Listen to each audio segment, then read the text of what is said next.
Olá, eu sou a Natália e esse é mais um vídeo das Pitadas da Reforma, continuando a série sobre a Confissão de Augsburg. Estamos alguns artigos já falando sobre questões que ao longo do tempo foram virando costumes sem serem necessariamente de acordo com a palavra de Deus.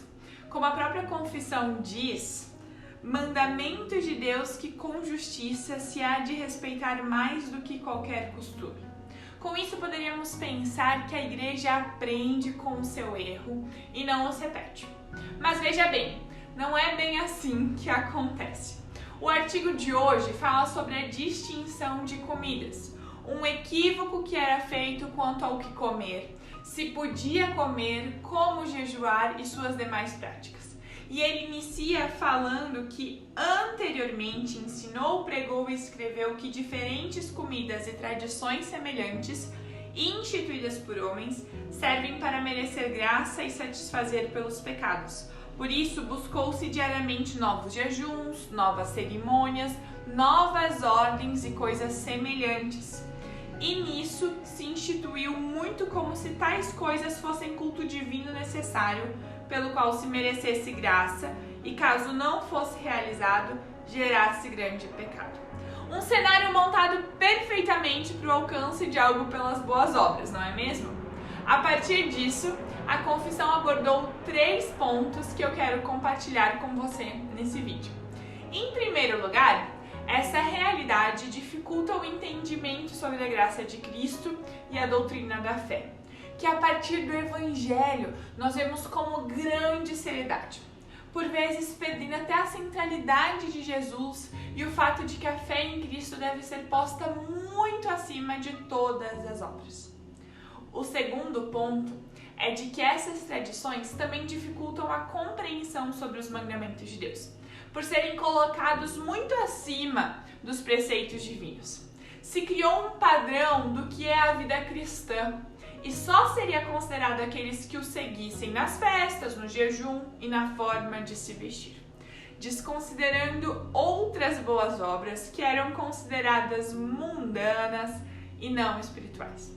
A confissão exemplifica essas boas obras mundanas, como a questão de um pai trabalhar para o sustento de sua família, da mãe gerar e zelar os filhos, ou até mesmo de um príncipe governar o país e o povo, por exemplo. Ainda que fossem ordenadas por Deus, havia se perdido essa compreensão por conta do legalismo e em prol de outros comportamentos exteriores. Quantas vezes nós não vemos isso também acontecendo nos nossos dias? Por fim, o terceiro é de que esses costumes tornaram-se grande peso para a consciência. Era impossível cumprir tudo, tinha muita coisa. Mas se isso era entendido como um culto necessário, acabava gerando desespero. A confissão até cita de pessoas que chegaram a se suicidar por não terem ouvido nenhum consolo da graça de Cristo. Diz assim: tanto se ocuparam com isso que entre mentes ficaram negligenciados todos os importantes ensinamentos cristãos a respeito de coisas mais necessárias, como por exemplo a fé, o consolo em tentações severas e coisas semelhantes. A confissão é clara em admitir que é oposto do Evangelho instruir ou fazer semelhantes obras com o fim de por elas merecer perdão dos pecados, ou por pensar que ninguém pode ser cristão em tal culto. Uma vez que o Evangelho implica que a igreja tem a doutrina da fé, a qual não pode ser entendida quando se pensa merecer graças por obras de escolha própria ou por obras que eu faço. Mais uma vez, a confissão não condena a prática do jejum e de outras coisas, mas a intenção por detrás delas. Uma vez que o jejum e outras práticas de exercício corporal não servem para alcançar a graça, mas como uma forma de manter o corpo inteiro. Como Jesus mesmo disse em Lucas 21:34. Fiquem alertas, não deixem que as festas ou as bebedeiras ou os problemas desta vida façam vocês ficarem tão ocupados. A graça em práticas que nos levam à moderação e à disciplina espiritual. Entretanto, é necessário saber que nós somos salvos pela graça, mediante a fé em Cristo, não vem de nós, é dom de Deus. Por isso que Cassiodoro, um escritor antigo, dizia: não foi a intenção dos apóstolos instituir dias santos, mas sim ensinar fé e amor.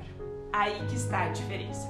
Eu espero que você possa ter entendido mais sobre a distinção de comidas, que você se sinta motivado para a prática do jejum e talvez até de outras abstenções que você entenda necessário.